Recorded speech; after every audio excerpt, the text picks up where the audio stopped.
Cette question à présent, la France est-elle en train de prendre le chemin des États-Unis? La dépendance aux opioïdes est-elle en train d'échapper aux instances sanitaires?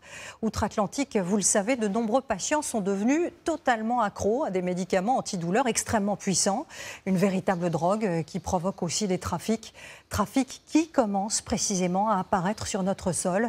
Je vous propose de regarder cette enquête à Marseille, signée Emmanuel Binet et Marjouane Sit. Tramadol, fentanyl, morphine ou encore oxycodone, ce sont des antidouleurs puissants, délivrés uniquement sur ordonnance. Et pourtant, il est facile de se procurer ces opioïdes via des messageries cryptées et même dans la rue, comme ici à Marseille. Je cherche du tramadol, codéine et tout. Vous savez où je peux trouver ça? Tu veux le blanc ou le rouge? En caméra discrète, nous nous faisons passer pour des clients intéressés par du tramadol, l'antalgique le plus consommé en France pour le traitement des douleurs articulaires ou encore des migraines. C'est pas pour toutes les personnes qui en ont ça, tu comprends? Voilà.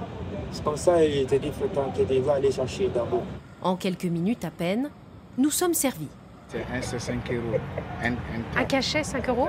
Ok. Sachet, 50 bahts.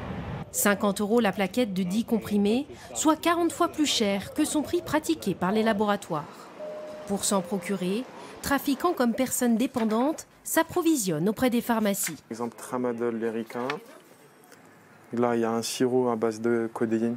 Aussi, c'est une fausse ordonnance. Des fausses ordonnances quotidiennes et des trafiquants qui se montrent de plus en plus violents. Même pour le stocker, c'est dangereux pour nous. On a eu le cas une fois, j'ai refusé la délivrance. Le monsieur m'a dit, je vais ouvrir les tiroirs, je vais vérifier moi-même. Il a essayé de passer derrière le comptoir. On est obligé d'être au minimum à 2 au comptoir. Ils sont agressifs, on a eu beaucoup de menaces de mort. Certains sont prêts à tout pour ces médicaments très addictifs, détournés de leur usage pour leurs effets euphorisants.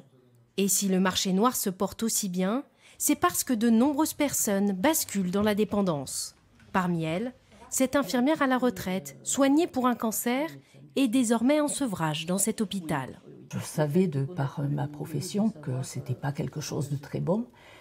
Mais après, il y a une espèce de banalisation de la prise qui se fait. J'ai fini par oublier que ça pouvait être dangereux. J'étais passée à 6 comprimés, ce qui représente une dose maximale dans la journée. Dans ce service d'addictologie, le cas d'Eliane est loin d'être isolé. Salut Philippe. Salut Mickaël. Je viens récupérer l'ordonnance de buprenorphine que je t'ai faite tout à l'heure.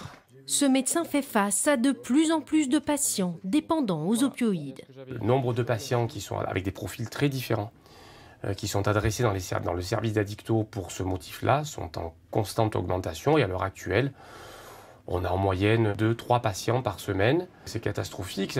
Rien qu'en France, ces substances sont responsables de 5 morts par semaine par overdose de ces médicaments, souvent mélangés par les trafiquants avec d'autres stupéfiants. Là, on a un échantillon inconnu, donc c'est sous forme de poudre blanche. Dans ce laboratoire des douanes, à la localisation tenue secrète, chaque ingrédient est identifié. Là, on voit qu'il y a de l'acétaminophène, donc du paracétamol, de la caféine, du sismam et de l'héroïne. Au total, l'année dernière, une dizaine de saisies a été réalisée dans l'Hexagone, bien moins que pour les autres stupéfiants, car les trafics d'opioïdes sont difficiles à traquer pour les douanes. Lorsqu'on parle d'opioïdes, on peut parler de poudre, on peut parler de cachets, on peut parler de patch, on peut parler de liquide. Donc on a une multitude de présentations qui rendent beaucoup plus difficile la détection lorsque l'on effectue des contrôles. Et ce type de produit, par définition, est dans la plupart des cas totalement inodore. Donc le travail du chien se révèle inopérant. Le trafic d'opioïdes est risqué, 10 ans d'emprisonnement et une amende pouvant aller jusqu'à 10 fois la valeur de la marchandise saisie.